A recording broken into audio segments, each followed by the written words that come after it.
Hello বন্ধুরা, কেমন আছো সবাই? কথায় আছে মানুষ চাইলে পারে না এমন কোনো কাজ নেই। আর আজ আমরা এমন একজন মানুষের গল্প দেখব যে নিজের জীবনের অর্ধেকেরও বেশি সময় একজন সামান্য ঝাড়ুদারের কাজ করে কাটিয়ে দিয়েছে। কিন্তু একটা সময় সেই মানুষটা এমন একটা খাবার আবিষ্কার করে যে খাবারটা আজ পুরো পৃথিবীতেই খুবই বিখ্যাত। নিজের এই আবিষ্কারের জন্য সে নিজে তো কোটি টাকার মালিক হয়েই ওঠে, কিন্তু সেই একই সাথে সে সেই সময়ের পৃথিবীর সবচেয়ে বড় একটা কোম্পানিকেও বন্ধ হওয়ার হাতের থেকে বাঁচিয়ে দেয়। সম্পূর্ণ সত্যি ঘটনা থেকে তৈরি আমাদের আজকের সিনেমার নাম ফ্লেমিং হট। 2023 সালে মুক্তি পাওয়া এই সিনেমার IMDb রেটিং 6.8। তো গল্পটা শুরু হয় 1966 সালে আমেরিকার ক্যালিফোর্নিয়া শহর থেকে। সেখানে আমরা রিচার্ড মন্তানিয়াস নামের এই বাচ্চা ছেলেটাকে দেখতে পাই। রিচার্ড আর তার পুরো পরিবার মেক্সিকান ছিল, কিন্তু একটু ভালো জীবনযাপনের জন্য ওরা নিজেদের পুরো পরিবার নিয়ে মেক্সিকো থেকে পালিয়ে আমেরিকায় এসে থাকতে শুরু করে। আমেরিকায় আসার পর রিচার্ডের বাবা মা আর ওর পুরো পরিবার একটা আঙুরের ক্ষেতে কাজ করত। কিন্তু এখানে সারাদিন ধরে এত খাটাখাটনি করার পরেও ওরা খুব একটা বেশি টাকা ইনকাম করতে পারতো না, যে কারণে আমেরিকায় আসার পরে এখনও ওদের আর্থিক অবস্থা খুবই খারাপ ছিল। আর এই সমস্ত কারণেই রিচার্ডের বাবা অর্থাৎ মিস্টার ভাকো মাঝে মাঝেই বিনা কারণে রিচার্ডের ওপরে খুবই রেগে গিয়ে ওকে বকাবকি করতেন। এই কারণে ছোট থেকেই রিচার্ডের জীবনটা খুব একটা ভালো কাটছিল না। একদিকে বাড়িতে ওর বাবা ওকে বিনা কারণেই বকাবকি করত, অন্যদিকে ও মেক্সিকান হওয়ার কারণে স্কুলেও ওর কোনো ভালো বন্ধু ছিল না। সমস্ত ছেলেরাই ওকে নিয়ে সবসময় হাসি ঠাট্টা আর মজা করত, কেউই ওর সাথে মিশতে চাইতো না। এমনকি স্কুলে টিফিন চলাকালীন রিচার্ড যখন ওর বাড়ি থেকে নিয়ে আসা মেক্সিকান খাবার খেত, তখন বাকি সমস্ত আমেরিকান ছেলেরাও ওর সেই মেক্সিকান খাবার নিয়ে ওর উপরে খুবই হাসাহাসি করত। সবাই বলতো, তুমি এইসব গরিবদের মতন কি খাবার খাও? তোমার খাবারগুলো দেখেই তো আমাদের ঘেন্না লাগে। তুমি আমাদের মতন চিজ বার্গার, স্যান্ডউইচ এই সমস্ত আমেরিকান খাবার খেতে পারো না? এই সমস্ত কথা বলে ওই ছেলেগুলো মাঝে মাঝে রিচার্ডকে বুলি করে ওর খাবারগুলো মাটিতে ফেলে দিয়ে নষ্ট করে দিত। তবে চারিদিকে এত খারাপ কিছুর মধ্যেও ছোট থেকেই রিচার্ডের সাথে ওর একটা ভালো বন্ধু ছিল, আর সে ছিল জুডি নামের এই মেয়েটা। আসলে রিচার্ডের মতন জুডি আর তার পরিবারও মেক্সিকান ছিল, যে কারণে বাকি সমস্ত বাচ্চারা ওকে নিয়েও অনেক হাসাহাসি করত। আর এই সমস্ত কারণেই রিচার্ড আর জুডির মধ্যে বেশ ভালো একটা বন্ধুত্ব হয়ে যায়। এখন যেহেতু স্কুলের মধ্যে সমস্ত বাচ্চারা রিচার্ডের খাবার নিয়ে খুবই হাসাহাসি করত, তাই একদিন রিচার্ড বাড়িতে এসে ওর মাকে সবকিছু জানিয়ে বলে, আমি স্কুলে এই সমস্ত মেক্সিকান খাবার নিয়ে যেতে চাই না, তুমি আমাকে কিছু আমেরিকান টিফিন বানিয়ে দাও না। যেটা শুনে ওর মা বলে, বাড়িতো হলো মেক্সিকানদের জাতীয় খাবার, আর এটার স্বাদ আমেরিকান খাবারের থেকে অনেক বেশি। আর তাছাড়া আমেরিকান খাবার তৈরি করতে গেলে অনেক টাকা লাগে, আর আমাদের কাছে অত টাকা নেই। তাই তোমাকে প্রত্যেকদিন টিফিনে এই মেক্সিকান বাড়িতেও নিয়ে যেতে হবে। তবে এবার থেকে আমি তোমাকে টিফিনে একটু বেশি করে খাবার পাঠিয়ে দেব। যে ছেলেগুলো প্রত্যেকদিন তোমার এই খাবার নিয়ে হাসাহাসি করে, একদিন তুমি তাদেরকেও এই খাবারগুলো খেতে দিও। একবার খাওয়ার পর তাদের ওই খাবারগুলো খুবই পছন্দ হয়ে যাবে। এটা বলেই ওর মা ওকে একটার জায়গায় দুটো বাড়িতে দিয়ে দেয়। এবার কথা মতন স্কুলে যাওয়ার পর সেদিন যখন বাকি ছেলেরা আবারও ওর খাবার দেখে হাসাহাসি করছিল, তখন রিচার্ড ওদেরকে বলে, তোমরা একবার এই খাবারটা খেয়ে দেখো, তোমাদের যদি এটা পছন্দ না হয় তাহলে আমি কালকে থেকে এই খাবারটা নিয়ে আসবো না। এই কথা শুনে ওই বাচ্চাদের মধ্যে থেকে একজন খুবই অনিচ্ছা সত্ত্বেও রিচার্ডের কাছ থেকে ওর খাবারটা নিয়ে খেয়ে দেখে। আর একবার খাওয়ার পরেই এই মেক্সিকান বাড়িতেও ওই বাচ্চাটার খুবই ভালো লেগে যায়, যে কারণে ও একটানা পুরো খাবারটাই খেতে শুরু করে দেয়। এটা দেখে এখন বাকি যে সমস্ত বাচ্চারা এতদিন ধরে রিচার্ডকে নিয়ে হাসাহাসি করত, এখন তারাও ওর কাছ থেকে এই খাবারটা খেতে চায়। তখন রিচার্ড বলে, এই খাবার খেতে গেলে তোমাদেরকে টাকা দিতে হবে। এই কথা বলে রিচার্ড ওই বাচ্চাটার কাছে নিজের টিফিনটা 25 সেন্টসে বিক্রি করে দেয়। এরপর থেকে পুরো স্কুলের সমস্ত বাচ্চাদের মধ্যেই রিচার্ডের এই খাবারের প্রশংসা ছড়িয়ে পড়ে, যে কারণে এই দিনের পর থেকে স্কুলের বেশিরভাগ বাচ্চারাই রিচার্ডের কাছ থেকে তার টিফিনটা খেতে চাইতো। আর এরপর থেকে রিচার্ডও বাড়ির থেকে বেশি বেশি করে খাবার এনে সবার কাছে সেগুলোকে 25 সেন্টসে বিক্রি করত। এইভাবে আগামী বেশ কিছু মাস ধরে স্কুলের মধ্যে খাবার বিক্রি করে রিচার্ড বেশ কিছুটা টাকা জমিয়ে ফেলে। একদিন ও ঠিক করে সেই টাকা দিয়ে ও বেশ কিছুটা চকলেট কিনে নিজের একমাত্র বান্ধবী জুডিকে দেবে। কিন্তু রিচার্ড যখন ওই টাকাগুলো নিয়ে দোকানে চকলেট কিনতে যায়, তখন ওর কাছে অত টাকা দেখে সেই দোকানদারের খুবই সন্দেহ হয়। এমনকি সেই সময় ওই দোকানে থাকা একজন পুলিশ অফিসার তো রিচার্ডকে চোর মনে করে ওকে গ্রেফতারি করে নেয়। আসলে যেহেতু রিচার্ড বাকি আমেরিকান বাচ্চাদের মতন ফর্সা ছিল না, ওর গায়ের রং ব্রাউন ছিল, তাই ওকে দেখে খুব সহজেই বোঝা যেত ও একজন মেক্সিকান। আর সেই সময় আমেরিকানরা মেক্সিকানদেরকে একদমই পছন্দ করতো না। সেজন্য এখন ওই পুলিশ অফিসারটা কোনো রকম খোঁজ খবর না করেই রিচার্ডের কাছে অতটা টাকা দেখে ওকে চোর মনে করে গ্রেফতার করে নেয়। এরপর দেখা যায় এই ঘটনার অনেক বছর কেটে গেছে, আর রিচার্ডও এখন আগের থেকে বেশ অনেক বড় হয়ে গেছে। তবে সেদিন পুলিশের কাছে বিনা কারণে গ্রেফতার হওয়ার পর থেকে রিচার্ড এখন পুরোপুরিভাবে একজন অপরাধী হয়ে উঠেছিল। এখন ও নিজের বন্ধুদের সঙ্গে বিভিন্ন রকম চুরি, ছিনতাই আর অপরাধমূলক কাজ করে বেড়াতো। আর সেই একই সাথে ওরা বিভিন্ন জায়গায় গিয়ে ড্রাগস বিক্রি করত। আর নিজের এই সমস্ত কাজের জন্য রিচার্ডকে মাঝে মাঝে জেলে যেতে হতো। এদিকে দেখা যায় রিচার্ডের ছোটবেলার একমাত্র বান্ধবী জুডি এখনও ওর সাথেই ছিল। ও রিচার্ডকে ও সমস্ত রকম অপরাধমূলক কাজে সাহায্য করত। এইভাবে বেআইনি কাজ করে ওদের দুজনের জীবনটা বেশ ভালোই কাটছিল। একটা সময় ওরা দুজন বিয়েও করে নেয়। আর এই ঘটনার কিছু মাস পরেই জুডি প্রেগনেন্ট হয়ে যায়, অর্থাৎ এখন ওদের একটা বাচ্চা হতে চলেছে। যে কারণে একদিন জুডি আর রিচার্ড মিলে ঠিক করে নেয়, যেহেতু আর কিছু মাস পরেই ওদের একটা বাচ্চা হবে, তাই এখন থেকে ওরা নিজেদের সমস্ত রকম অপরাধমূলক বাজে কাজকর্ম বন্ধ করে দিয়ে পুরোপুরি সৎ পথে ভালোভাবে নিজেদের জীবন কাটাবে। আর ওরা নিজেদের বাচ্চাদেরকেও সমস্ত রকম বাজে আর বেআইনি কাজের থেকে পুরোপুরি দূরে রাখবে।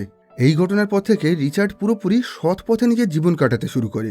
এমনকি ও নিজের সমস্ত বন্ধুদের সঙ্গেও দেখা করা বা মেশা পুরোপুরি বন্ধ করে দেয়, কারণ ও সমস্ত বন্ধুরা সবসময় চুরি, ছিনতাই আর বিভিন্ন রকম বেআইনি কাজ করে বেড়াতো। এইভাবে আস্তে আস্তে বেশ কিছু বছর কেটে গিয়ে চলে আসে 1982 সাল। দেখা যায় এখন রিচার্ড আর জুডির আরও একটা নতুন বাচ্চা হয়েছে। এর মানে এখন ওদের পরিবারে টোটাল 2টো বাচ্চা ছিল, যার ফলে এখন ওদের সংসারের খরচও আগের থেকে অনেক বেড়ে গেছিল। কিন্তু সমস্যা হলো এখন অবধি রিচার্ডের কাছে কোনো রকম পার্মানেন্ট চাকরি ছিল না। আসলে যেহেতু ও একজন মেক্সিকান ছিল, তাই কোনো আমেরিকানই ওকে নিজেদের কাছে কাজে রাখতে চাইছিল না। যে কারণে এখন রিচার্ড আর জুডি দুজন মিলেই বিভিন্ন রকম ছোটোখাটো কাজ করে কোনো রকমে বহু কষ্ট করে নিজেদের সংসার চালাচ্ছিল। কিন্তু সমস্যা হলো এইভাবে ওদের কাছে প্রত্যেকদিন কাজ থাকতো না, যে কারণে মাঝে মধ্যে অনেক দিনই ওদের কাছে খাবার কেনার মতন সামান্য টাকাটুকুও থাকতো না। যার ফলে রিচার্ড আর জুডি মাঝে মাঝেই নিজেরা না খেয়ে নিজেদের বাচ্চাদেরকে দুধের মধ্যে অতিরিক্ত জল মিশিয়ে সেগুলো খাইয়ে কোনো রকমে তাদের পেট ভরিয়ে রাখার চেষ্টা করত। কিন্তু এইভাবে কিছুদিন যাওয়ার পর ওদের কাছে থাকা সমস্ত টাকা শেষ হয়ে যায়। এখন ওদের বাচ্চাদেরকে খাওয়ানোর মতনও ওদের কাছে কোনো খাবার ছিল না। যে কারণে এখন রিচার্ড বাধ্য হয়ে কোনো উপায় না পেয়ে জুডি আর নিজের বাচ্চাদেরকে নিয়ে একবেলা ঠিকভাবে খাওয়া দাওয়া করার জন্য নিজের বাবা মায়ের বাড়িতে চলে যায়।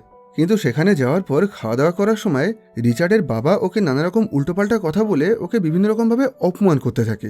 রিচার্ডের বাবা বলে, তুমি কাজ করে নিজের পরিবারকে খাওয়াতে পারো না, এর জন্য তোমার লজ্জা করে না? এখন সংসার চালানোর জন্য তোমার বউকেই কাজ করতে হচ্ছে, তুমি কি সামান্য একটা কাজও জোগাড় করতে পারছো না?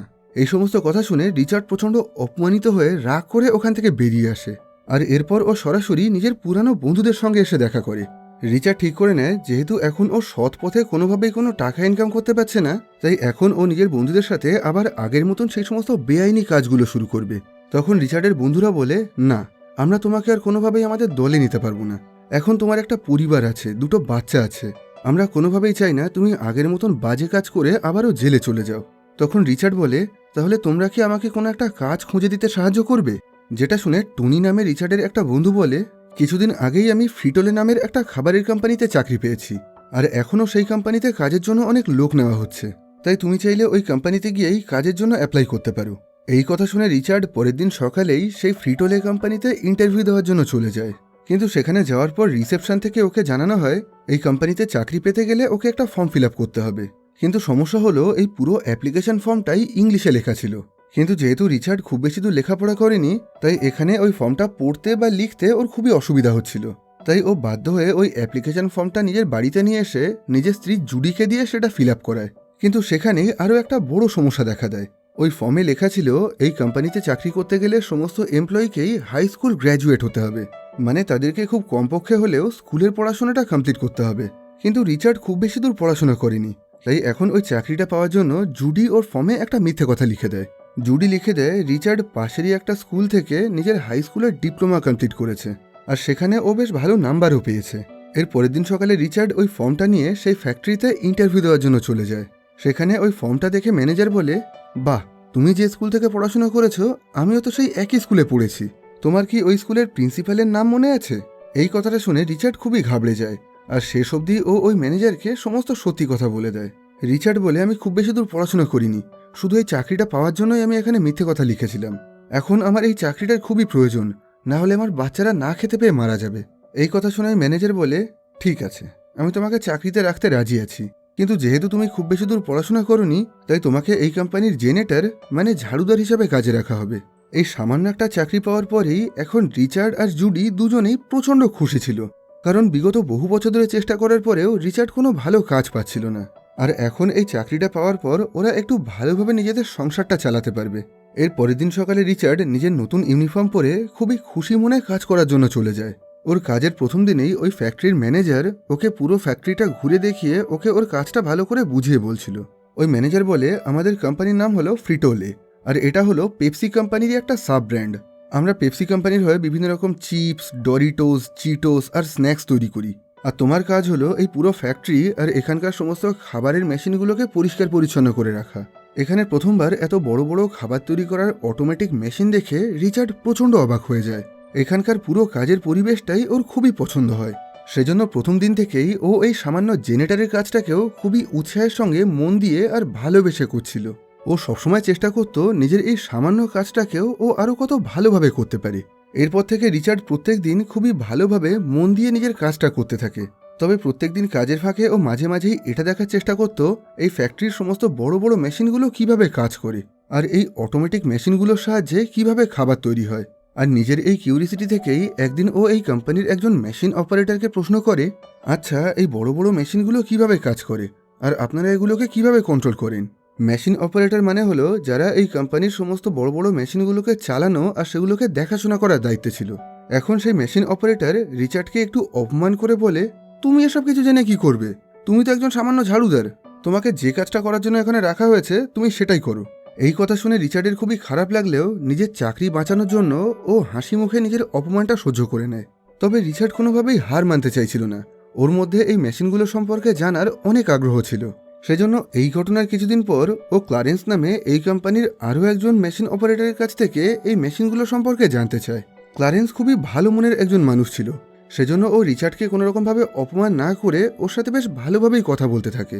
কিন্তু দূর থেকে এটা দেখতে পেয়ে টনি নামে রিচার্ডের সেই বন্ধুটা ওখানে এসে রিচার্ডকে আলাদা করে ডেকে নিয়ে গিয়ে বলে, একটু আগে তুমি যার সাথে কথা বলছিলে সে এই ফ্যাক্টরির খুবই বড় র্যাঙ্কের একজন অফিসার। তুমি সরাসরি তার সাথে কোনো কথা বলতে পারবে না। আসলে এই ফ্যাক্টরিতে একটা নিয়ম আছে। এই ফ্যাক্টরিতে সবার উপরে যারা রয়েছে তারা হলো এখানকার প্লান্ট ম্যানেজার। তারা প্রচুর টাকা মাইনে পায় আর বাকি সমস্ত এমপ্লয়ি থেকে সবসময় আলাদা হয়ে থাকে। এরপর রয়েছে ফ্লোর ম্যানেজার। তাদের কাজ হলো পুরো কারখানার সমস্ত কর্মচারীরা ভালোভাবে কাজ করছে কিনা সেটা দেখাশোনা করা। এরপরে রয়েছে মেশিন অপারেটর, যারা এই কোম্পানির সমস্ত বড় বড় মেশিনগুলোকে চালানো আর সেগুলোকে দেখাশোনার দায়িত্বে রয়েছে। আর এই সমস্ত মেশিন অপারেটরদের মধ্যে থেকে ক্লারেন্স হলো সবচেয়ে সিনিয়র। এই ফ্যাক্টরিতে প্রত্যেকেই ওকে খুবই ভালোবাসে আর খুবই সম্মান করে।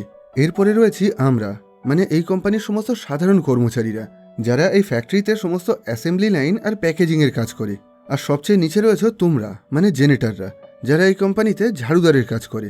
এখন তোমরা কোনোভাবেই তোমাদের থেকে বড় মাপের কোনো এমপ্লয়ির সাথে সরাসরি কথা বলতে পারবে না। আর তুমি যদি কখনোই তোমার থেকে উঁচু র্যাঙ্কের কোনো এমপ্লয়ির সাথে সরাসরি কথা বলার চেষ্টা করো তাহলে হয়তো তোমার চাকরিটা চলে যেতে পারে।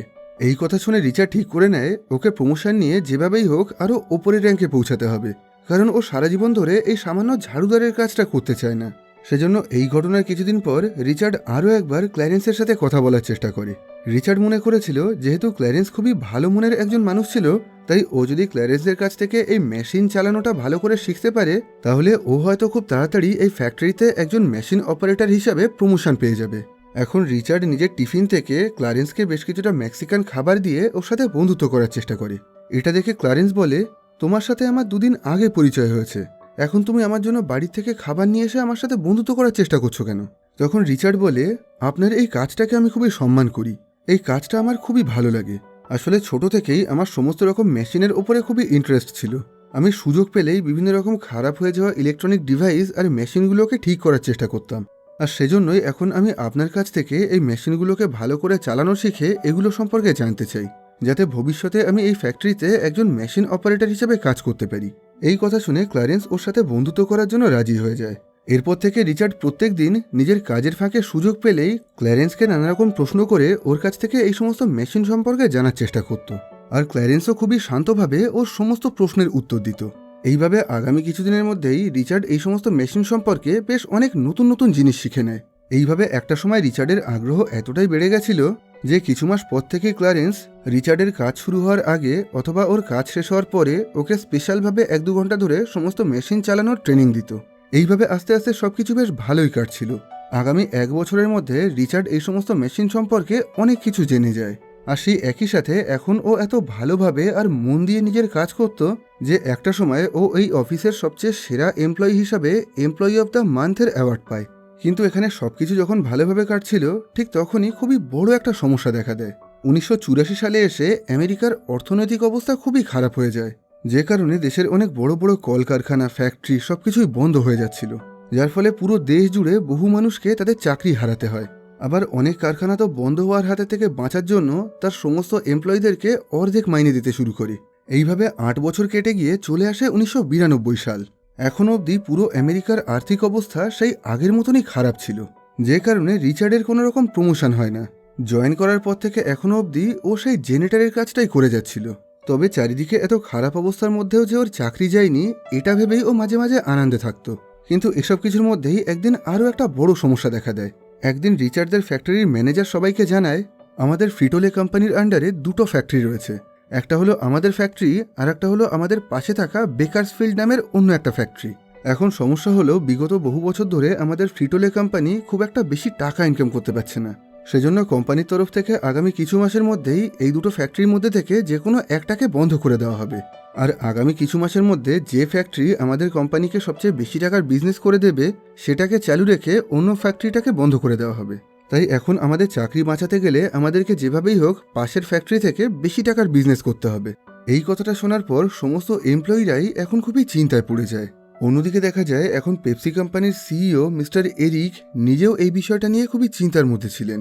এই খারাপ অবস্থার মধ্যেও উনি নিজের সমস্ত কোম্পানি আর কারখানার ছোটোখাটো এমপ্লয়ীদেরকে মোটিভেট করার জন্য একটা ভিডিও রেকর্ড করেন। আর এরপর থেকে ওই ভিডিওটাকে পেপসি কোম্পানির সমস্ত অফিসে প্রত্যেকটা এমপ্লয়িকে দিনে একবার করে দেখানো হতো। যদিও কোনো এমপ্লয়ি মিস্টার এরিকের ওই সমস্ত মোটিভেশনাল ভিডিওতে খুব একটা গুরুত্ব দিত না, কিন্তু রিচার্ড খুবই ভালোভাবে ওই পুরো ভিডিওটা দেখতে থাকে। দেখা যায় ওই ভিডিওতে মিস্টার এনরিকো বলছিলেন, এই মুহূর্তে আমাদের কোম্পানি খুবই খারাপ সময়ের মধ্যে দিয়ে যাচ্ছে, তবে তোমরা কোনোভাবেই হার মেনো না, তোমরাই হলে এই কোম্পানির আসল শক্তি। আমি চাই এখন থেকে নিজেদের কারখানা আর ফ্যাক্টরিগুলোকে বাঁচানোর জন্য তোমরা সবাই মন দিয়ে ভালো করে কাজ করো। আর সেই একই সাথে এখন থেকে তোমরা এই কোম্পানির কর্মচারী না, এই কোম্পানির একজন সিইও বা একজন মালিকের মতন চিন্তাভাবনা করতে শুরু করো। আর এমন কোনো আইডিয়া খুঁজে বের করো যাতে আমাদের কোম্পানিটাকে বন্ধ হওয়ার হাতে থেকে বাঁচানো যায়। মিস্টার এনরিকোর এই কথাটাকে রিচার্ড খুবই সিরিয়াসলি নিয়ে নেয়। সেজন্য এই দিনের পর থেকে ও আরও বেশি ভালোভাবে কাজ করতে শুরু করে দেয়। এখন ও নিজের কাজ শেষ করার পরেও বাকি এমপ্লয়ীদেরকে তাদের কাজে সাহায্য করত। আর এভাবেই একদিন ও একজন এমপ্লয়ির সঙ্গে একটা সুপার মার্কেটে নিজেদের কোম্পানির বেশ কিছু নতুন চিপসের প্যাকেট রাখার জন্য যায়। ওখানে যাওয়ার পর রিচার্ড লক্ষ্য করে ওই দোকানের মধ্যে শুধুমাত্র আমেরিকান মানুষদের জন্য তৈরি আমেরিকান স্বাদেরই খাবার রয়েছে, যেগুলোর মধ্যে থেকে অনেক ফ্লেভারের চিপস আর স্ন্যাক্স তো একটুও বিক্রি হয়নি।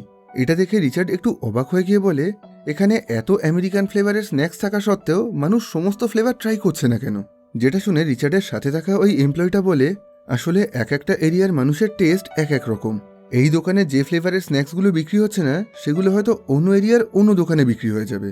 আর যে জায়গার মানুষ যে স্বাদের খাবার পছন্দ করে, আমাদেরকে শুধুমাত্র সেই জায়গায় সেই সঠিক খাবারগুলো রেখে আসতে হবে। এই ঘটনার কিছুদিন পর রিচার্ড যখন ওর 2 ছেলের সাথে ওর বাড়ির পাশের একটা পার্কে বসে খাবার খাচ্ছিল, তখনই ও লক্ষ্য করে ওর ছোট ছেলে যে খাবারটা খাচ্ছিল সেটা খেয়ে ওর খুবই ঝাল লেগেছে। যেটা দেখে রিচার্ড বলে, তোমার যদি বেশি ঝাল লাগে তাহলে তোমাকে এই খাবারটা আর খেতে হবে না। রিচার্ডের ছেলে বলে, না, আমার ঝাল লাগলেও এই খাবারটা খেতে খুবই ভালো লাগছে, তাই আমি এই পুরো খাবারটাই খেয়ে নেব। এই কথাটা শোনার পরেই রিচার্ড একটু অবাক হয়ে যায়। এখন ও লক্ষ্য করে ওই পার্কের আশেপাশে চারিদিকে যে সমস্ত মেক্সিকান খাবার বিক্রি হচ্ছিল, সেই প্রত্যেকটা খাবারেই প্রচুর পরিমাণে ঝাল সস ব্যবহার করা হচ্ছে, আর সমস্ত মেক্সিকানরাই সেই ঝাল খাবারগুলোকে খুবই মজা করে খাচ্ছে। এটা দেখেই রিচার্ডের মাথায় একটা আইডিয়া আসে। ওর মনে পড়ে যায় সমস্ত মেক্সিকানরাই ঝাল খাবার খেতে খুবই পছন্দ করে, কিন্তু সমস্যা হলো বাজারে মেক্সিকান ফ্লেভারের কোনো চিপস, ডরিটো বা স্ন্যাক্সই পাওয়া যায় না, যে কারণে মেক্সিকানরা প্যাকেট করা খাবারের বদলে নিজেদের বাড়ির ঝাল ঝাল খাবার খেতেই বেশি পছন্দ করে।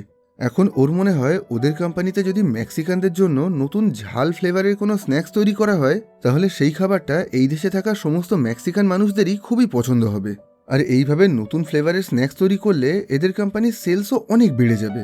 এখন রিচার্ড তাড়াতাড়ি করে বাড়ি ফিরে এসে ওর স্ত্রী অর্থাৎ জুডিকে নিজের পুরো আইডিয়াটা ভালোভাবে জানায়। রিচার্ড বলে, আগামী কিছুদিনের মধ্যে তোমাকে এমন একটা মেক্সিকান ঝাল সস তৈরি করতে হবে যে সস দিয়ে যেন যে কোনো ধরনের খাবার খেলেই সেটা খুবই ভালো লাগে।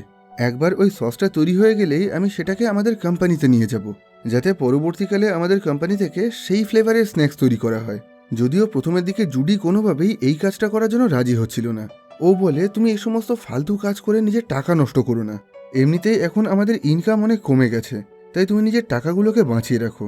তখন রিচার্ড বলে, এমনিতেও আর কিছু মাস পরে আমাদের কোম্পানিটা বন্ধ হয়ে গিয়ে হয়তো আমার চাকরি চলে যাবে, কিন্তু আমরা দুজন মিলে যদি সফলভাবে ওই নতুন খাবারটা তৈরি করতে পারি তাহলে আমাদের ভবিষ্যতে আর কোনো রকম অসুবিধা হবে না। এই কথাটা শুনে এখন জুডি ওকে সাহায্য করার জন্য রাজি হয়ে যায়। এর পরের দিন রিচার্ড অফিসে গিয়ে সরাসরি ক্লারেন্সকে নিজের এই নতুন আইডিয়াটা জানায়। সবকিছু শোনার পর ক্লারেন্স বলে, তোমার কি মনে হয় তোমার মতন একজন ঝাড়ুদারের কথা শুনে আমাদের কোম্পানিতে নতুন ধরনের খাবার তৈরি করা শুরু হবে? আমি ছাড়া এই কোম্পানিতে অন্য কেউই তোমার কথায় খুব একটা গুরুত্ব দেবে না, তাই তুমি নিজের এই আইডিয়াটা পুরোপুরি ভুলে যাও। তখন রিচার্ড বলে, মিস্টার এনরিকো ওই ভিডিওতে যেমনটা করতে বলেছেন আমি ঠিক তেমনটাই করছি। আমি যেভাবেই হোক এই কোম্পানিটাকে বাঁচানোর চেষ্টা করব, আর আমি কোনোভাবেই হার মানব না। তবে এই কাজের জন্য আমার একটু সাহায্যের প্রয়োজন। তুমি আমাকে এই ফ্যাক্টরি থেকে বেশ কিছুটা আনফ্লেভার্ড চিপস, চিটোস আর ডরিটোস জোগাড় করে দাও। আনফ্লেভার্ড মানে হলো তখন অবধি ওই খাবারগুলোতে কোনো রকম বিশেষ মশলা মাখিয়ে কোনো আলাদা স্বাদ দেওয়া হয়নি। এই কথা শুনে এখন মিস্টার ক্লারেন্স আর রিচার্ডের বাকি বন্ধুরা ওকে এই কাজে সাহায্য করতে শুরু করে, আর এরপর ওরা ব্যাগে করে বেশ অনেকটা আনফ্লেভার্ড স্ন্যাক্স নিয়ে রিচার্ডকে দিয়ে দেয়, যাতে পরবর্তীকালে রিচার্ড এই সমস্ত স্ন্যাক্সগুলোয় নিজের তৈরি করা মেক্সিকান মশলা মাখিয়ে নতুন ফ্লেভারের খাবার তৈরি করতে পারে। এর পরের দিন সকালে রিচার্ড ওর স্ত্রী আর বাচ্চাদেরকে নিয়ে ওর বাবা মায়ের সঙ্গে দেখা করার জন্য চলে যায়, কিন্তু সেখানে যাওয়ার পর রিচার্ডের বাবা আবারও নানা রকমভাবে ওকে অপমান করতে থাকে। ওর বাবা বলে, তুমি কি সারা জীবন ধরে এই সামান্য ঝাড়ুদারের কাজ করেই কাটিয়ে দেবে? জীবনে কি কখনোই অন্য কোনো ভালো কাজ করতে পারবে না? আর আমি শুনলাম তুমি নাকি কোনো একটা নতুন খাবার তৈরি করার চেষ্টা করছো। তুমি এই সমস্ত বেকার চেষ্টা বন্ধ করে দিয়ে কোনো একটা ভালো কাজ খোঁজার চেষ্টা করো। এভাবেই উনি নানা রকম উল্টোপাল্টা কথা বলে রিচার্ডকে অপমান করতে থাকেন। কিন্তু এখন এই কথাগুলো শুনে রিচার্ডের স্ত্রী অর্থাৎ জুডি প্রচণ্ড রেগে গিয়ে রিচার্ড আর ওর বাচ্চাদেরকে নিয়ে ওই বাড়ি থেকে বেরিয়ে আসে। এরপর জুডি বলে, আর কেউ তোমাকে বিশ্বাস করুক আর না করুক, কিন্তু আমি করি। আমি জানি তুমি নিজের এই কাজে ঠিক সফল হবে, আর এখন থেকে ওই নতুন খাবারটা তৈরি করতে আমি পুরোপুরিভাবে তোমাকে সাহায্য করব। এরপর জুডি আর রিচার্ড বাজার থেকে সমস্ত আলাদা আলাদা ধরনের লঙ্কা কিনে সেগুলো নিয়ে নিজেদের বাড়িতে ফিরে যায়। এরপর আগামী বেশ কিছুদিন ধরে এরা সবাই বিভিন্ন রকমের সবজি, বিভিন্ন রকমের মশলা আর বিভিন্ন রকমের আলাদা আলাদা ধরনের শুকনো আর কাঁচা লঙ্কা দিয়ে সেগুলোর সাহায্যে একটা নতুন সস তৈরি করার চেষ্টা করে, যে সসটা সমস্ত মেক্সিকান খাবারের মতন ঝাল আর সুস্বাদু দুটোই হবে। যদিও প্রথমের দিকে ওদের তৈরি করা বেশিরভাগ খাবারের স্বাদই খুব একটা ভালো হচ্ছিল না, কিন্তু আগামী বেশ কিছুদিন ধরে চেষ্টা করার পর অবশেষে ওরা এমন একটা মশলা তৈরি করে ফেলে যে মশলার সাহায্যে যে কোনো খাবারকেই মেক্সিকান ফ্লেভারের খাবার বানিয়ে দেওয়া সম্ভব। এখন রিচার্ড আর ওর পুরো পরিবারেরই এই নতুন স্বাদের খাবারটা খুবই ভালো লাগে।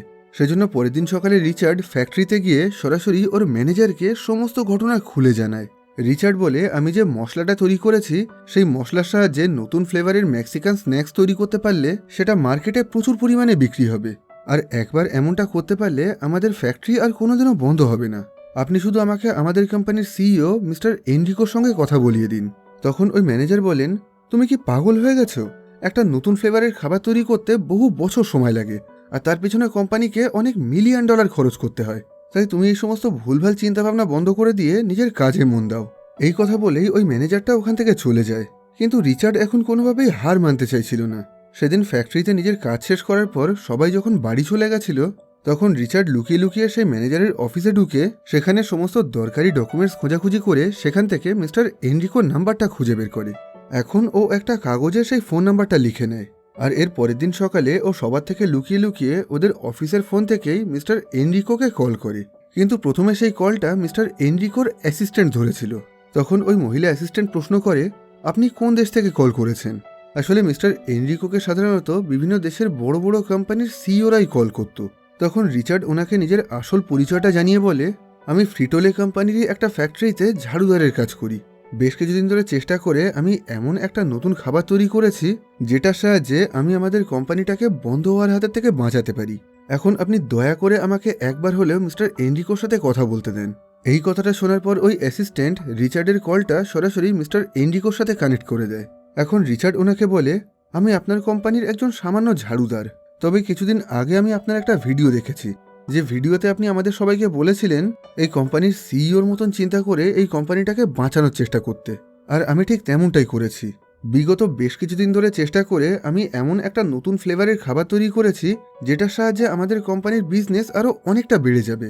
এখন আমি চাই আপনি আমার তৈরি করা সেই নতুন খাবারটা একবার টেস্ট করুন, আর সেটা যদি আপনার পছন্দ হয় তাহলে আপনি সেটাকে আমাদের কোম্পানি থেকেই বিক্রি করুন। যেটা শুনে মিস্টার এনরিকো খুবই অবাক হয়ে গিয়ে বলেন, তুমি সত্যি সত্যি আমার ভিডিও দেখে এত কিছু করে ফেলেছো?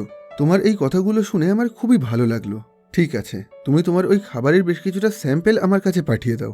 যদি সেই খাবারটা আমার ভালো লাগে তাহলে আমি তোমার সঙ্গে আবারও যোগাযোগ করে এই বিষয়ে আলোচনা করব। এই কথাটা শোনার পর রিচার্ড তো প্রচণ্ড আনন্দ পায়। এর পরের দিনই ও নিজের তৈরি করা নতুন খাবারের বেশ কয়েকটা স্যাম্পেল প্যাকেট তৈরি করে সেগুলোকে কুরিয়ার করে মিস্টার এনরিকোর অফিসে পাঠিয়ে দেয়। পরবর্তীকালে মিস্টার এনরিকো যখন ওই খাবারটা ট্রাই করে দেখে তখন প্রথমের দিকে ওনার প্রচণ্ড ঝাল লাগে, কিন্তু ঝাল লাগা সত্ত্বেও এই খাবারের স্বাদ এতটাই ভালো ছিল যে উনি কোনোভাবেই নিজের খাওয়া বন্ধ করতে পারছিলেন না। তাই ঝাল লাগার পরেও উনি একটানা পুরো এক প্যাকেট খাবারই খেয়ে ফেলেন। এরপর মিস্টার এনরিকো সরাসরি রিচার্ডের ফ্যাক্টরিতে কল করে ওকে বলে, তোমার এই খাবারটা আমার খুবই পছন্দ হয়েছে। আগামী 2 সপ্তাহ পর আমি তোমাদের শহরে একটা ফ্যাক্টরি ভিজিটের জন্য যাচ্ছি। তখনই আমি তোমার সাথে দেখা করে একটা মিটিং করতে চাই, আর তোমার কাছে যে নতুন নতুন আইডিয়া আছে সে সবগুলোই শুনতে চাই। এই খবরটা শুনে রিচার্ড তো প্রচণ্ড আনন্দ পায়, কিন্তু অন্যদিকে কোম্পানির বাকি সমস্ত বড় বড় এমপ্লয়িরা যখন এই খবরটা জানতে পারে তখন তারা সবাই প্রচণ্ড রেগে যায়। রিচার্ড একজন সামান্য জেনেটার হয়ে সরাসরি ওই কোম্পানির সিইওকে কল করেছে, এই বিষয়টা ওদের কারোরই পছন্দ হচ্ছিল না। এমনকি রিচার্ডের ফ্যাক্টরির ম্যানেজার যখন এই খবরটা জানতে পারে তখন উনিও প্রচণ্ড রেগে গিয়ে রিচার্ডকে বকাবকি করতে থাকেন। উনি বলেন, তুমি সরাসরি মিস্টার এনরিকোকে কল করে খুব বড় ভুল করেছো। এখানে আসার পর তোমার আইডিয়াগুলো যদি মিস্টার এনরিকোর পছন্দ না হয় তখন কি হবে তুমি ভেবে দেখেছো? এমনটাও তো হতে পারে তোমার আইডিয়া পছন্দ না হওয়ার ফলে উনি আমাদের পুরো ফ্যাক্টরিটাই বন্ধ করে দিলেন। তখন তো তোমার কারণে রাতারাতি আমাদের সবাইকে নিজেদের চাকরি হারাতে হবে। এই কথা শুনে এখন রিচার্ড একটু চিন্তায় পড়ে যায়। ওর মনে হতে লাগে সত্যি সত্যি যদি ওর আইডিয়াগুলো মিস্টার এনরিকোর পছন্দ না হয় তাহলে খুবই বড় একটা বিপদ হয়ে যাবে, যে কারণে এই বিষয়টা নিয়ে ও খুবই দুশ্চিন্তার মধ্যে ছিল। কিন্তু পরবর্তীকালে ওর স্ত্রী অর্থাৎ জুডি যখন এই খবরটা জানতে পারে তখন ও রিচার্ডকে নানা রকমভাবে মোটিভেট করতে থাকে। এমনকি 2 সপ্তাহ পরে মিস্টার এনরিকোর সঙ্গে যাতে ও ভালোভাবে মিটিং করতে পারে সেজন্য এখন জুডি রিচার্ডকে অনেক বড় বড় বিজনেসের বই পড়ে বিজনেস সম্পর্কে বোঝাতে শুরু করে। আর আগামী বেশ কিছুদিন ধরে এই বইগুলো পড়ে রিচার্ড পুরোপুরিভাবে মিস্টার এনরিকোকে নিজের আইডিয়াটা প্রেজেন্টেশন দেওয়ার জন্য তৈরি হয়ে গেছিল। এই ঘটনার কিছুদিন পর অবশেষে সেই দিনটা চলে আসে যেদিন মিস্টার এনরিকো আর ওনার কোম্পানির বাকি সমস্ত বড় বড় ম্যানেজাররা মিলে রিচার্ডের সঙ্গে একটা মিটিং করার জন্য এসেছিল। প্রথমের দিকে ওই বইয়ের মুখস্থ করা কথা মতন প্রেজেন্টেশন দিতে রিচার্ডের খুবই অসুবিধা হচ্ছিল, যেটা দেখে ওখানে থাকা বাকি সমস্ত ম্যানেজাররা রিচার্ডের ওপরে হাসতে শুরু করে। সেজন্য একটা সময় রিচার্ড বইয়ের সমস্ত কথা ভুলে গিয়ে নিজের মন থেকে প্রেজেন্টেশন দিতে শুরু করে। রিচার্ড বলে, এই মুহূর্তে আমেরিকায় প্রচুর পরিমাণ মেক্সিকান রয়েছে যারা সবাই ভালো জীবনযাপনের জন্য মেক্সিকো ছেড়ে এই দেশে এসেছে। এখন আমরা যদি একবার আমাদের কোম্পানিতে ওই মেক্সিকান ফ্লেভারের স্ন্যাক্স তৈরি করতে পারি তাহলে এই দেশে থাকা সমস্ত মেক্সিকান মানুষরাই প্রচুর পরিমাণে ওই খাবারগুলো খাবে। আর আমাদের এই নতুন ফ্লেভারের খাবারটা শুধু মেক্সিকান না, পৃথিবীর সমস্ত মানুষদেরই খুবই পছন্দ হবে। এরপর রিচার্ড আরও নানা রকম কথা বলে সবাইকে নিজের পুরো আইডিয়াটা ভালো করে বুঝিয়ে বলে। সবকিছু শোনার পর মিস্টার এনরিকোর সেটা খুবই পছন্দ হয়। এখন আদেও এই খাবারটা সমস্ত সাধারণ মানুষের পছন্দ হচ্ছে কিনা সেটা চেক করে দেখার জন্য উনি স্যাম্পেল হিসাবে প্রথমে এই নতুন ফ্লেভারের খাবারের 5000টা প্যাকেট তৈরি করেন, আর তারপর ওই খাবারগুলোকে ওদের শহরের বিভিন্ন সুপার মার্কেটে রেখে আসা হয়। কিন্তু আগামী বেশ কিছুদিন কেটে যাওয়ার পরেও ওদের খাবারের খুব একটা বেশি প্যাকেট বিক্রি হয় না। যে খবরটা জানার পর ওই কোম্পানির বড় ম্যানেজাররা এখন এই খাবারের প্রোডাকশন পুরোপুরি বন্ধ করে দিতে চাইছিল। ওই ম্যানেজারটা বলে, যেহেতু রিচার্ডের তৈরি নতুন ফ্লেভারের খাবার মার্কেটে একদমই বিক্রি হচ্ছে না তাই এখন থেকে কোম্পানি ওই খাবারটা তৈরি করার জন্য আর নতুন করে কোনো টাকা খরচ করতে পারবে না। এই কথাটা শুনে রিচার্ড খুবই হতাশ হয়ে যায়, কারণ ওর এই নতুন ফ্লেভারের খাবারগুলো মার্কেটে এসেছে খুব বেশি দিন হয়নি। এগুলোকে বিক্রি হওয়ার জন্য ওর আরও অনেকটা সময়ের প্রয়োজন ছিল। এখন এই খবরটা নিয়েই রিচার্ড সারাদিন ধরে খুবই দুশ্চিন্তার মধ্যে থাকতো। তবে একদিন রিচার্ডের বড় ছেলে ওকে বলে, আমি বুঝতে পেরেছি আমাদের তৈরি এই নতুন ফ্লেভারের খাবারটা কেন বাজারে বিক্রি হচ্ছে না, কারণ কোনো সাধারণ মানুষই আমাদের এই নতুন ফ্লেভারের খাবারের সম্পর্কে জানে না। এই খাবারের কোনো বিজ্ঞাপন বা অ্যাডভার্টাইজমেন্ট করা হয়নি। আমরা যদি একবার ভালো করে এই খাবারের মার্কেটিং করতে পারি তাহলে এটার বিক্রি অনেক বেশি বেড়ে যাবে।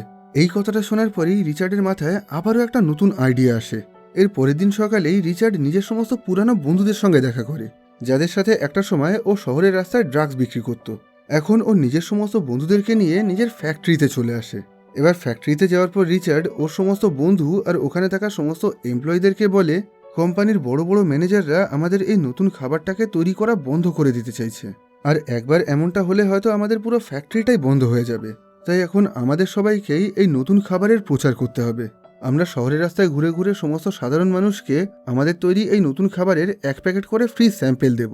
আমার বিশ্বাস একবার এই খাবারগুলো খাওয়ার পর সবারই এটা খুবই পছন্দ হবে। তবে এখন আমাদের সবাইকে মিলে এই মার্কেটিংয়ের কাজটা করতে হবে।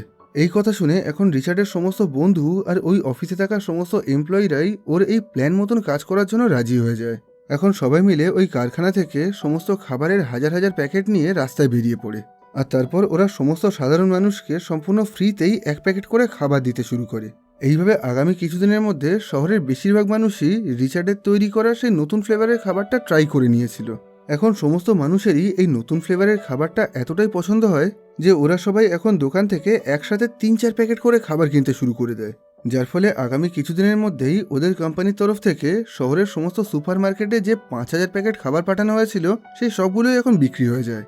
এখন এই সেলস রিপোর্ট দেখার পর ওই কোম্পানির সমস্ত বড় বড় ম্যানেজার এমনকি মিস্টার এনরিকো নিজেও প্রচণ্ড অবাক হয়ে যান। এরপর মিস্টার এনরিকো রবার্টকে কল করে বলেন, আমি একটু আগেই তোমার সেলস রিপোর্ট দেখলাম। তোমার তৈরি এই নতুন খাবারটা শহরের সমস্ত মানুষদের খুবই পছন্দ হয়েছে। তাই এবার তোমরা ওই নতুন খাবারের 5 মিলিয়ন মানে 50 লক্ষটা নতুন প্যাকেট তৈরি করো। এই কথা শুনে রিচার্ড এখন প্রচণ্ড আনন্দ পায়। ও যেন কোনোভাবেই এই কথাটাকে বিশ্বাস করতে পারছিল না। কিছুদিন আগে ওদের যে ফ্যাক্টরিটা বন্ধ হয়ে যাচ্ছিল, এখন সেই ফ্যাক্টরিতে অতিরিক্ত কাজের জন্য ওরা নিজেদের সমস্ত পুরনো এমপ্লয়িদেরকে আবার কাজে ফিরিয়ে নেয়। আর এরপর সমস্ত এমপ্লয়িরা একসাথে মিলে সেই 50 লক্ষ প্যাকেট খাবার তৈরির কাজে লেগে পড়ে। এইভাবে আস্তে আস্তে আরও 6 মাস কেটে যায়। এখন পুরো দেশেই রিচার্ডের তৈরি এই নতুন ফ্লেভারের খাবারটা খুবই জনপ্রিয় হয়ে উঠেছিল। কিন্তু এত কিছু হয়ে যাওয়ার পরেও রিচার্ড এখনও অবধি ওই ফ্যাক্টরিতে সামান্য একজন ঝাড়ুদারের পোস্টেই কাজ করছিল। তবে এখন ওর একমাত্র লক্ষ্য ছিল ওই ফ্যাক্টরিতে একজন মেশিন অপারেটর হিসেবে প্রমোশন পাওয়া। এসব কিছুর মধ্যে একদিন ক্লারেন্সকে প্রমোশন দিয়ে বেকার্সফিল্ড নামের অন্য একটা ফ্যাক্টরির প্ল্যান্ট ম্যানেজার বানিয়ে দেওয়া হয়। এখন রিচার্ড মনে করেছিল ক্লারেন্স এখান থেকে চলে যাওয়ার পর ওকে হয়তো এই ফ্যাক্টরির নতুন মেশিন অপারেটর হিসেবে প্রমোশন দেওয়া হবে। কিন্তু এসব কিছুর মধ্যেই একদিন ওই কোম্পানির সিইও অর্থাৎ মিস্টার এনরিকো হঠাৎ করেই রিচার্ডের সঙ্গে দেখা করার জন্য ওই ফ্যাক্টরিতে চলে আসেন। এখানে হঠাৎ করে মিস্টার এনরিকোকে দেখে রিচার্ড তো খুবই অবাক হয়ে যায়। তখন মিস্টার এনরিকো বলেন, তুমি বিগত বহু বছর ধরে এই কোম্পানিতে সামান্য একজন ঝাড়ুদার হিসেবে কাজ করেছো, কিন্তু আজ তোমার জন্য এই কোম্পানিটা আরও অনেক বড় হতে পেরেছে। তোমার মধ্যে অনেক ক্ষমতা আছে, অনেক ভিশন আছে, তোমার চিন্তাভাবনা বাকি সবার থেকে অনেক আলাদা। তাই এখন আমি চাই তুমি পুরোপুরিভাবে আমাদের কোম্পানিতে জয়েন করে এই কোম্পানিটাকে আরও বড় করতে সাহায্য করো। এই কথা বলেই উনি সরাসরি রিচার্ডকে ওই কোম্পানির মার্কেটিং ডিরেক্টরের পোস্টে প্রমোশন দিয়ে দেন। সামান্য একজন ঝাড়ুদার থেকে রিচার্ড যে এই কোম্পানির একজন ম্যানেজিং ডিরেক্টর হয়ে উঠেছে সেটা যেন কোনোভাবে বিশ্বাস করতে পারছিল না। এদিকে রিচার্ড এই প্রমোশনটা পাওয়ার সাথে সাথেই ওই কোম্পানির বাকি সমস্ত এমপ্লয়িরা রিচার্ডকে দেখে ওর দিকে তাকিয়ে হাততালি দিয়ে ওকে কংগ্রাচুলেট করতে শুরু করে। এই ঘটনায় খুশিতে রিচার্ডের চোখে জল চলে আসে। বিগত 8 বছর ধরে ও সততার সঙ্গে যে কাজটা করে যাচ্ছিল, অবশেষে আজ ও সেটার ফল পেল। এরপর রিচার্ড নিজের নতুন অফিসে ঢুকে পুরো অফিসটাকে ভালো করে দেখতে শুরু করে। আর তারপর ও নিজের স্ত্রী অর্থাৎ জুডিকে কল করে এই খুশির খবরটা জানায়। এই খবরটা শোনার পর এখন জুডিও খুশিতে কেঁদে ফেলে। পরবর্তীকালে রিচার্ড ওই মেক্সিকান স্পাইসি স্টাইলে আরও অনেক নতুন নতুন প্রোডাক্ট তৈরি করে। বর্তমান সময়ে রিচার্ডের তৈরি ফ্লেমিং হট চিটোস একটা $1 বিলিয়ন ব্র্যান্ড হয়ে উঠেছে। দীর্ঘ 42 বছর ধরে ওই কোম্পানিতে কাজ করার পর অবশেষে 2019 সালে রিচার্ড ওখান থেকে রিটায়ার করে। এরপর সবশেষে আমাদেরকে রিচার্ড, জুডি আর ওদের 3 ছেলের বেশ কিছু ছবি দেখানো হয়। তো আজকের এই ভিডিওটা আপনাদের কেমন লাগলো সেটা কমেন্ট বক্সে জানাতে পারেন। ভিডিওটা ভালো লেগে থাকলে এটাকে একটা লাইক করতে পারেন, আর খারাপ লেগে থাকলে অবশ্যই একটা ডিসলাইক করবেন। আর ইচ্ছা হলে নিজের বন্ধুদের সাথেও এটাকে শেয়ার করতে পারেন। আপাতত আজকের মতন এই ভিডিওটাকে এখানেই শেষ করছি। আবার খুব তাড়াতাড়ি দেখা হবে নতুন অন্য কোনো ভিডিওতে। ততক্ষণের জন্য ভালো থাকবেন, সুস্থ থাকবেন।